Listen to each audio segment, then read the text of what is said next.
The obese girl was banished from church until the mountain man exposed the village's hypocrisy.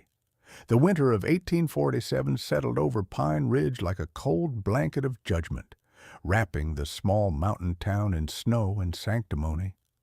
Mara Hendricks stood at the edge of the frozen creek, her breath misting in the crisp air as she hauled water for Mrs. Patterson, the widow who lived 3 houses down from the general store. At 24 years old, Mara's generous frame moved with surprising grace as she carried the heavy buckets, her cheeks flushed from exertion and cold. "Bless you, dear girl," Mrs. Patterson called from her doorway, her wrinkled face softening with genuine gratitude. "You're an angel sent from heaven itself." Mara smiled, though the compliment made her uncomfortable. Angels, she'd been told countless times by Reverend Blackwood, were beings of light and perfection. They certainly weren't shaped like her. "It's no trouble at all, Mrs. Patterson. I'll be back tomorrow to help with your washing." As she trudged back through the snow-covered main street, Mara couldn't help but notice the way conversations died when she passed. Women clutched their shawls tighter and exchanged meaningful glances. Men tipped their hats out of obligation rather than respect. She'd grown accustomed to it over the years, the whispers, the sideways looks, the way people seemed to measure her worth by the circumference of her waist rather than the size of her heart. Pine Ridge was a town that prided itself on appearances. The church stood at the center of everything, its white steeple reaching toward heaven like an accusing finger. Reverend Cornelius Blackwood presided over the congregation with an iron fist wrapped in silk scripture. He was a tall, imposing man with steel-gray hair and eyes that could freeze water faster than any mountain winter. His sermons often dwelt on the sins of gluttony and sloth, and though he never mentioned Mara by name, everyone knew who he meant when he thundered about those who defiled the temple of the body. The truth was more complicated than anyone cared to know. Mara's mother had died bringing her into the world, and her father, Thomas Hendricks, had raised her alone until consumption took him when she was 16. She'd inherited his bakery, a small establishment that barely kept her fed and housed.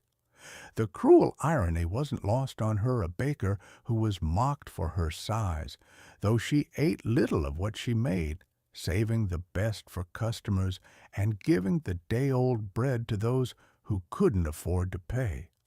Her size had been with her since childhood, a mysterious condition that no traveling doctor could explain.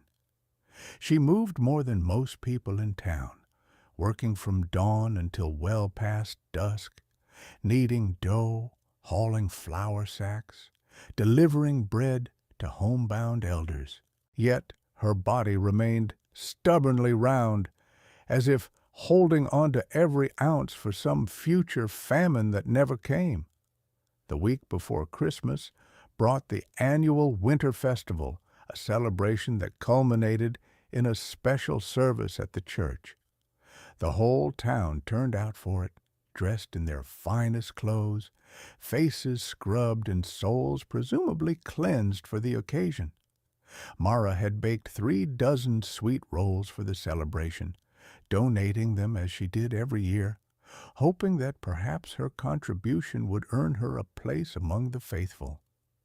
She'd sewn a new dress for the occasion, dark blue wool that she'd worked on by candlelight for months.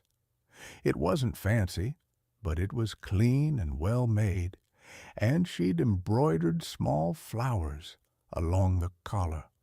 When she arrived at the church that Sunday morning, her heart was full of hope and something that almost felt like belonging.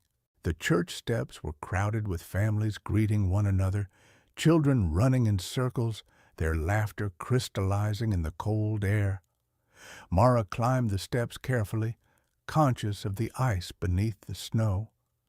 She reached for the door handle, ready to slip inside and find a seat in the back where she always sat, invisible and unobtrusive. "I'm afraid we can't accommodate you today, Miss Hendricks." The voice belonged to Deacon Harold Pritchard, a portly man himself, though his weight came from prosperity rather than whatever mysterious ailment afflicted Mara. He stood blocking the doorway, his expression a mixture of embarrassment and determination. "I beg your pardon?" Mara's voice came out smaller than she intended. "The church is quite full today," Pritchard continued, not meeting her eyes. "And, well, the Reverend has expressed concerns about the, capacity of our pews. They're old, you understand, built in 1821, not designed for modern demands." Behind him, Mara could see empty spaces in the back rows. Her face burned despite the cold. A crowd had gathered, though people pretended to look elsewhere, suddenly fascinated by the snow on their boots or the quality of the sky. "I see," Mara whispered. She wanted to argue, to point out the empty seats, to remind them of all the time she'd helped their families, all the bread she'd given freely to those in need. But the words stuck in her throat, choking her with their futility. Mrs. Sarah Whitmore, the banker's wife, stepped forward with a smile that didn't reach her eyes. "Perhaps it would be more appropriate for you to observe the service from outside, dear. There's a window on the south side where you might be able to hear. God's word can reach anywhere, after all." "God's word, perhaps," a deep voice rumbled from behind the crowd, "but apparently God's house has a weight limit." Everyone turned to see who had spoken. The man stood at the bottom of the church steps, tall and broad-shouldered, with a thick beard that couldn't quite hide the scar running from his left temple to his jaw. He wore buckskins and a heavy coat made of bear fur, and his eyes, a startling shade of blue-gray, held a mixture of anger and something darker, something that spoke of old wounds and older betrayals. "This is a private matter." Reverend Blackwood had appeared in the doorway, his voice carrying the authority of someone accustomed to being obeyed. "I don't believe we've had the pleasure of your acquaintance, sir." "No pleasure about it, Reverend." The stranger climbed the steps slowly, his boots crunching in the snow. "Though we've met before, I'm surprised you don't recognize me. Then again, people tend to forget those they've wronged." A murmur ran through the crowd. The stranger stopped next to Mara, close enough that she could smell pine smoke and winter wind on his clothes. Up close, she could see that his eyes were red-rimmed, as if he'd been riding through wind and weather for days. "I'm Elijah Thornton," he announced, his voice carrying across the churchyard. 10 years ago, I was driven from this town, accused of theft. Reverend Blackwood himself led the charge, said I'd stolen money from the church collection, said a dozen witnesses saw me do it. Recognition flickered across several faces. Whispers intensified. "You were found guilty by the testimony of honest citizens," Blackwood said, though his voice had lost some of its certainty. "The law dealt with you fairly."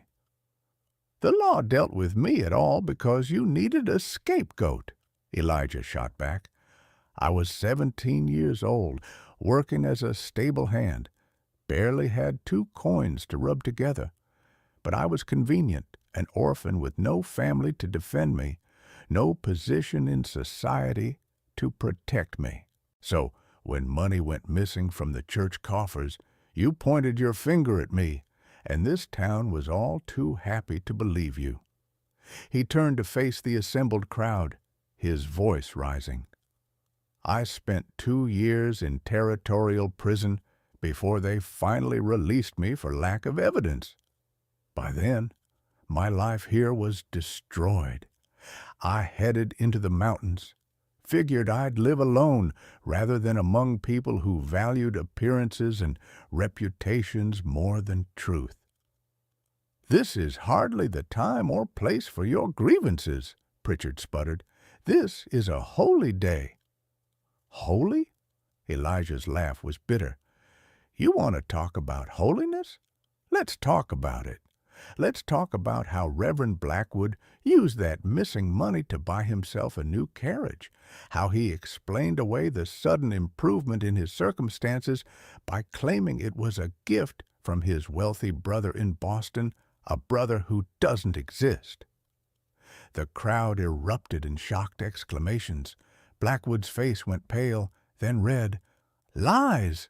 the Reverend thundered. "This is slander." "Is it?" Elijah reached into his coat and pulled out a ledger, worn and water-stained. "I spent 5 years tracking this down, 5 years following rumors and bribes and whispered confessions. This is the original church account book from 1837. The real one, not the doctored version you showed the sheriff. It shows withdrawals made in your handwriting, Reverend. Withdrawals that match exactly the dates when money supposedly went missing." He threw the ledger at Blackwood's feet. "You framed me because I'd seen you taking money from the collection box one Sunday morning. I was too young and scared to say anything at the time, but you couldn't risk me talking eventually. So you made sure no one would believe a word I said." The silence that followed was absolute. Snow continued to fall, soft and indifferent to human drama. Elijah turned back to Mara, his expression softening. "And while we're exposing hypocrisy, let's talk about this woman here, Mara Hendricks, who gives more to this community than any 10 of you combined, who bakes bread for widows and orphans, who sits with the sick, who never asks for anything in return. But you turn her away from God's house because of how she looks?" He stepped closer to Mara, his voice gentle now.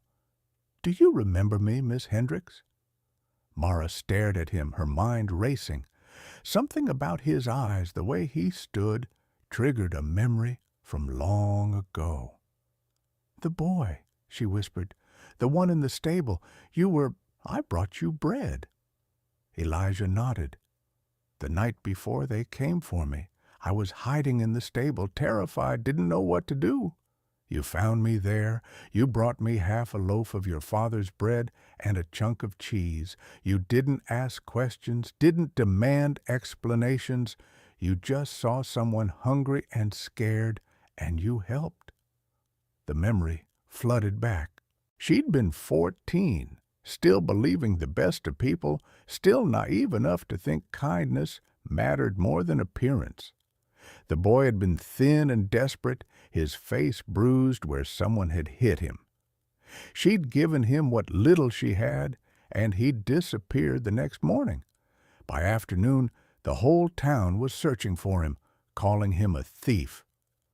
"I never forgot that kindness," Elijah continued. "In prison, in the mountains, during the coldest winters and the loneliest nights, I never forgot that there was at least one person in Pine Ridge who had a genuinely good heart. And when I heard about what was happening here, how this town was treating you, I knew I had to come back." He took her hand, his calloused fingers warm despite the cold. "You showed me mercy when I needed it most. Let me return the favor." He turned back to the crowd, his voice ringing out clear and strong. "Reverend Blackwood isn't the only hypocrite here. Deacon Pritchard, you've been skimming money from the poor box for 3 years. Mrs. Whitmore, your charitable donations are half what you claim on your taxes. Mr. Johnson, You charge widows double for your legal services and drink away your profits every Saturday night. I know because I've been watching this town for weeks, seeing who you really are when you think God isn't looking." People began to shift uncomfortably, avoiding each other's eyes. "And you dare to judge this woman?" Elijah's voice cracked like a whip. "You dare to turn her away from church because she doesn't fit your narrow definition of righteousness? Jesus Christ himself said, 'Judge not, lest ye be judged.' He dined with tax collectors and sinners. He defended the woman caught in adultery. Do you really think he'd turn away Mara Hendricks because she doesn't meet your standards of physical beauty?" Reverend Blackwood had gone very quiet, very still. His hand trembled slightly as he bent to pick up the ledger. "These accusations," he started, his voice lacking its usual thunder, there must be some explanation." "The only explanation needed is the truth," Elijah said. "And the truth is that this town has been built on a foundation of judgment and hypocrisy. You've driven away the innocent and elevated the corrupt. You've valued appearance over character, status over compassion. Well, I'm here to tell you that ends today." He turned to Mara, his voice softening again. "Miss Hendricks, would you do me the honor of accompanying me into this church? We'll sit in the front row if you don't mind. I want everyone to see what real goodness looks like." Mara's eyes filled with tears. Her whole body trembled with emotions she couldn't name: relief, vindication, gratitude, and something else, something warm and unfamiliar that bloomed in her chest when Elijah looked at her with those steady, honest eyes. "Yes," she whispered, "I would be honored." Together they walked through the parted crowd. No one tried to stop them. Reverend Blackwood stepped aside, the ledger clutched in his hands like evidence of his own damnation. They entered the church, and Mara had never seen anything so beautiful. The simple wooden pews, the rough-hewn altar, the windows that let in the winter light. They sat in the front row, and slowly, shame-faced and silent, the congregation filed in around them. The service that followed was unlike any other in Pine Ridge's history. Reverend Blackwood's sermon was brief and broken, a stammering apology disguised as a message about forgiveness and redemption. When it ended, people left quietly, many stopping to murmur apologies to Mara as they passed. Mrs. Patterson squeezed Mara's hand. "Always knew you were special, dear girl. Always knew it." Even Mrs. Whitmore managed a stiff. "We may have been hasty in our judgment." As the church emptied, Mara and Elijah sat together in the silence, neither quite ready to leave the moment behind. "Why did you really come back?" Mara asked finally. "After all this time, why now?" Elijah was quiet for a long moment. "Because I was lost," he said finally.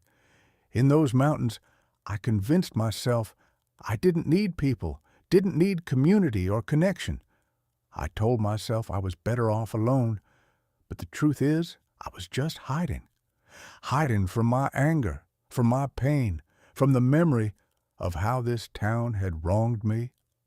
He turned to face her, his expression vulnerable in a way that made her heart ache. "Then I heard about you through a trapper who'd passed through Pine Ridge.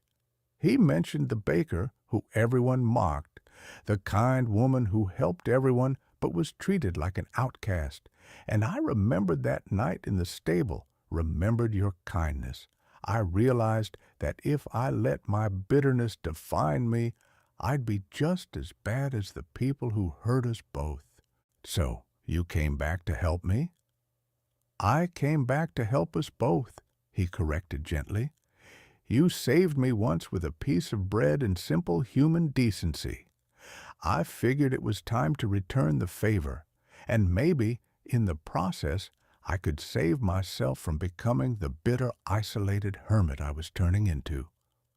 Mara felt tears sliding down her cheeks. No one's ever stood up for me like that before. Then they're fools, Elijah said. You're the best person in this entire town, Mara Hendricks. Anyone with eyes to see past their own prejudice would know that. They left the church together as the sun broke through the clouds, painting the snow with golden light. The town felt different now, as if something fundamental had shifted in its foundation. Change wouldn't come overnight. People don't abandon their prejudices and hypocrisies that easily, but a crack had formed in the facade, and through that crack, truth and light could enter. Over the following weeks, Pine Ridge underwent a quiet transformation. Reverend Blackwood resigned his position, leaving town in the middle of a January snowstorm. Deacon Pritchard was replaced, and the church underwent a thorough audit of its finances.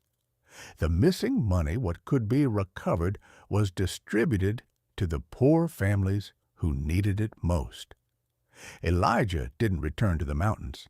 Instead, he rented a small cabin on the edge of town and took work at the lumber mill.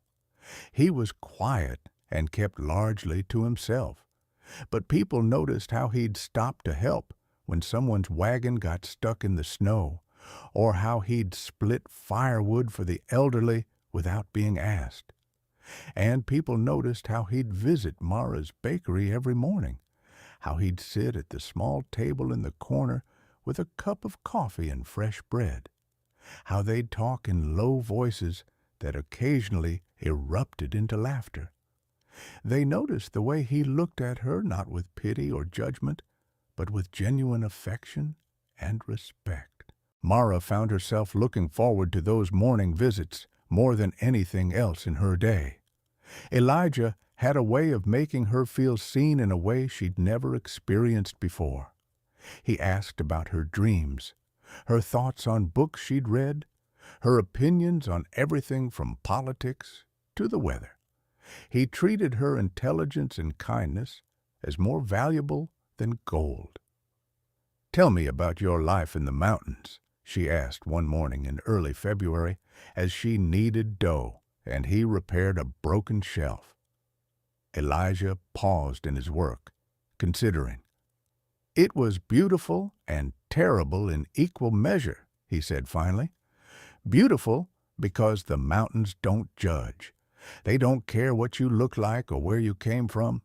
The trees don't gossip. The rivers don't condemn. There's a peace in that, a kind of honesty." "And the terrible part?" "The loneliness," he admitted. "Humans aren't meant to live entirely alone. We need connection, conversation, someone to share our joys and sorrows with. I spent 5 years convincing myself I didn't need that, but I was lying to myself." He looked up at her, his blue-gray eyes serious. "Coming back here, finding you again, it reminded me what I'd been missing. It reminded me why connection matters, why fighting for justice and standing up for others is worth the risk of getting hurt again." Mara's hand stilled in the dough. "What are you saying, Elijah?" He set down his tools and crossed to where she stood. "I'm saying that you saved my life twice, Mara Hendricks. Once with bread when I was a scared boy, and once with your existence proof that goodness still lives in this world. And I'm saying that I'd like to stay in Pine Ridge, if you'll have me. Not in the mountains, not running away, but here, building a life with purpose and meaning." "With me?" Her voice barely rose above a whisper. "If you'll allow it," he said, taking her flour-dusted hand in his. "I know I'm not much an ex-convict with a scarred face and a dark past, but I care for you, Mara.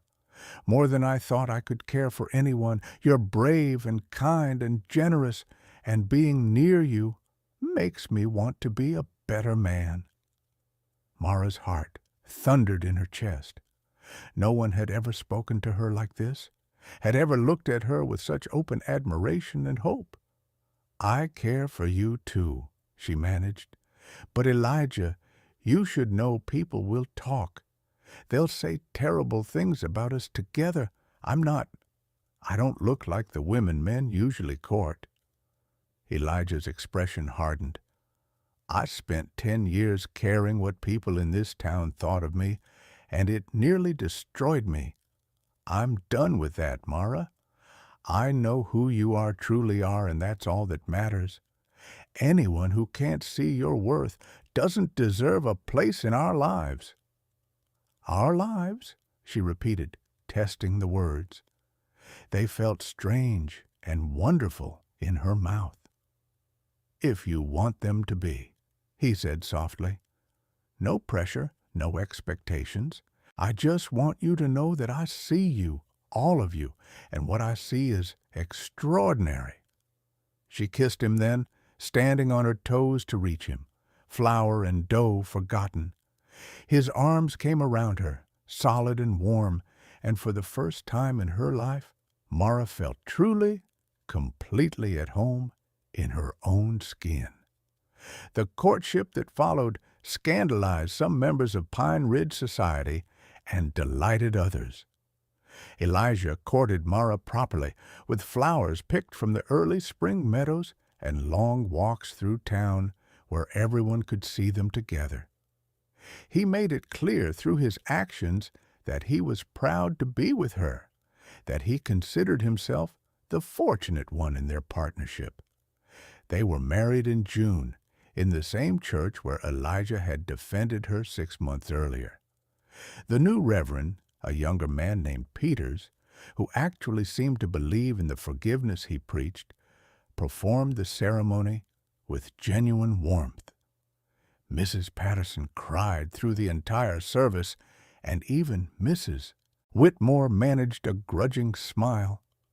Mara wore a dress of cream-colored silk that she'd sewn herself, with wildflowers in her hair. Elijah wore his best suit, though he'd refused to shave his beard, saying it was part of who he was now. They spoke their vows with voices that shook with emotion, promising to love and honor each other through all the seasons of life. The reception was held in the town square, and nearly everyone attended.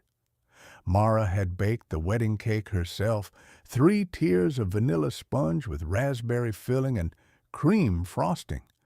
It was, everyone agreed, the best cake they'd ever tasted. As the sun set and the dancing began, Elijah pulled Mara close. "Happy, Mrs. Thornton?" "Happier than I ever imagined possible," she admitted, resting her head against his chest. "Sometimes I wake up afraid this is all a dream." "It's real," he assured her, pressing a kiss to her forehead. "All of it, the good and the bad, the struggles and the triumphs. We're in this together now." They built a life that was simple but rich with meaning. Elijah expanded the bakery, adding a small cafe where people could sit and enjoy fresh bread and coffee. Mara's business flourished as her reputation for both quality baking and genuine kindness spread beyond Pine Ridge. Travelers would go out of their way to stop at Thornton's Bakery, drawn by word of mouth and the warm welcome they received. Elijah worked at the lumber mill during the day, but spent his evenings helping in the bakery, kneading dough and washing dishes, while Mara handled the more delicate pastries. They worked in comfortable synchronicity, their movements complementing each other like a dance they'd practiced for years. 2 years into their marriage, Mara discovered she was with child. The pregnancy was difficult. Her body, already substantial, swelled further, and the town doctor worried openly about complications. But Elijah never left her side, holding her hand through the long, painful labor that lasted nearly 2 days. Their daughter arrived on a crisp October morning, tiny and perfect, with her father's blue-gray eyes and her mother's gentle spirit. They named her Grace, for the grace they'd both been shown and the grace they hoped to show others. Grace was followed 2 years later by a son they named Thomas, after Mara's father. The children grew up in a home filled with love and laughter, with the smell of fresh bread and the sound of their parents' voices reading stories by the fireplace. They learned early that people came in all shapes and sizes, that kindness mattered more than appearance, and that standing up for what was right was always worth the cost. Pine Ridge changed, slowly but steadily, in the years following Mara and Elijah's marriage. The town became known for its welcoming spirit rather than its judgment. The church, under Reverend Peter's leadership, focused on actual charity rather than superficial piety. People began to judge each other less by appearance and more by character. But the transformation wasn't complete or perfect. There were still those who whispered behind their hands, who made cruel comments they thought Mara couldn't hear. Some of the old prejudices lingered, stubborn as mountain roots. Elijah had wanted to confront every slight, defend Mara from every cutting remark. But she'd learned something important over the years, that the opinions of small-minded people held only the power she gave them. I used to think if I could just be smaller, prettier, more acceptable, then I'd be happy, she told Elijah one evening as they sat on their porch watching their children play in the yard. But I had it backwards. Happiness came when I stopped trying to fit into other people's expectations and started accepting myself as I am. You're wise, Elijah said, pulling her close. I'm loved, she corrected, and that makes all the difference. On their 10th wedding anniversary, Elijah surprised Mara with a trip into the mountains where he'd lived alone for so long. They left the children with Mrs. Patterson and rode out on horseback, climbing higher into the wilderness than Mara had ever been. The cabin he'd built still stood, weathered but solid, surrounded by pine trees and the sound of a rushing stream. They spent 3 days there, away from the bakery and the demands of daily life, rediscovering each other in the silence and solitude. I used to think this place was my refuge, Elijah said as they sat by the fire on their last night. My escape from a cruel world. But it was really a prison I'd built for myself out of hurt and anger. And now? Mara asked. Now it's just a beautiful place I can visit with the person I love most in the world, he said, kissing her softly. Home isn't a location anymore. Home is wherever you are. They returned to Pine Ridge, renewed and refreshed, ready to face whatever challenges life might bring. And there were challenges, droughts that threatened the wheat harvest, illnesses that swept through town, economic hardships that tested everyone's resilience. But through it all, the Thorntons remained a steady presence, helping neighbors, feeding the hungry, offering kindness without expectation of reward. Mara never became thin. Her body remained substantial, a fact that some people never quite accepted. But she'd learned to carry herself with dignity and confidence, to meet the world's judgment with grace and quiet strength. She was proof that worth wasn't measured in pounds or inches, that beauty came in infinite forms, and that a generous heart outweighed any number on a scale. Elijah kept the scars from his past, the physical one on his face, and the emotional ones in his heart. But instead of letting them define him with bitterness, he transformed them into compassion. He became known throughout the territory as a man who stood up for the underdog, who defended the vulnerable, who never forgot what it felt like to be wrongly accused and abandoned. Their children grew strong and kind, carrying forward the lessons their parents had learned through pain and triumph. Grace became a teacher, determined to create schools where all children were valued and welcomed. Thomas took over the bakery, expanding it further and maintaining his mother's tradition of feeding those who couldn't pay. On a winter evening, much like the one when Elijah had first returned to Pine Ridge, Mara and Elijah sat together in the bakery after closing. They were older now, their hair threaded with silver, their faces marked by time and laughter and the occasional tear, but their eyes, still lit up when they looked at each other, still held the same warmth and affection that had bloomed on that long-ago Sunday when a mountain man had stood up for an outcast girl. "Do you ever regret it?" Mara asked suddenly. "Coming back here, giving up your solitude, binding yourself to me and all the complications that came with it?" Elijah looked at her with such tenderness that it made her breath catch. "Not for a single moment," he said firmly.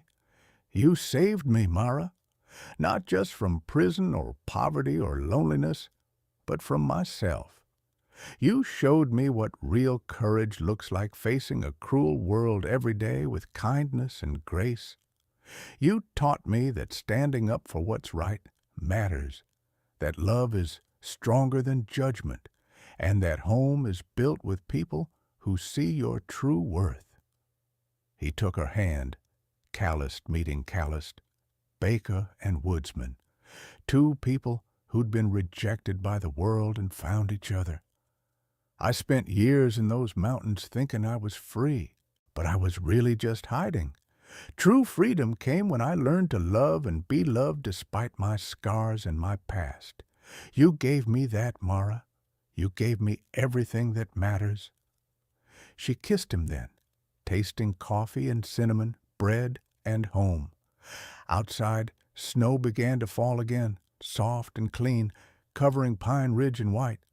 But inside the bakery, there was warmth and light, love and acceptance, proof that even in the harsh wilderness of the human heart, tenderness could take root and flourish.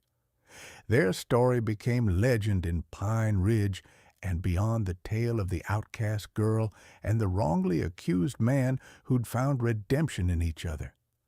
It was told around campfires and dinner tables, in churches and schoolhouses, a reminder that appearances could deceive, that judgment could destroy, and that love, real love, saw past all the superficial trappings to the truth beneath.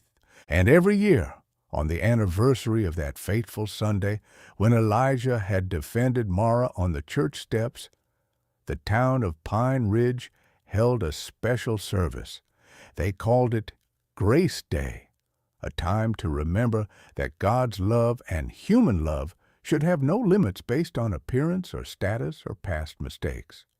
Mara and Elijah would stand at the front of the church holding hands, living proof that redemption was possible, that love could triumph over prejudice, and that the greatest courage was found not in perfection, but in the willingness to be vulnerable, to stand up for others, and to believe that everyone, absolutely everyone, deserved dignity, respect, and a place at the table. As they grew older still, eventually passing the bakery fully to Thomas, and spending their days in quiet contentment, Mara and Elijah never forgot the lessons they'd learned. That a loaf of bread given in kindness could change a life. That standing up for justice mattered more than maintaining comfort. That home wasn't a place but a person who saw you, truly saw you, and loved what they saw. Their love story wasn't simple or conventional. It was built on pain, transformed into purpose, rejection, redeemed into acceptance, loneliness conquered by connection. It was real and complicated and absolutely beautiful, a testament to the truth that the most meaningful lives are often lived by those whom society overlooks. And in the end, that was their greatest gift to Pine Ridge and to the world beyond, the example of two wounded people who'd found healing in each other's arms, who'd built a life of meaning and purpose from the broken pieces of their pasts, and who'd proved that true beauty had nothing to do with appearance and everything to do with the courage to love and be loved without reservation or shame. Their legacy lived on in their children, their grandchildren, and in every person who heard their story and decided to look past the surface, to stand up for the outcast, to believe that redemption and transformation were always possible for those brave enough to choose compassion over judgment. The mountain man and the baker's daughter, two unlikely heroes who changed their world not through violence or power, but through the revolutionary act of loving each other exactly as they were.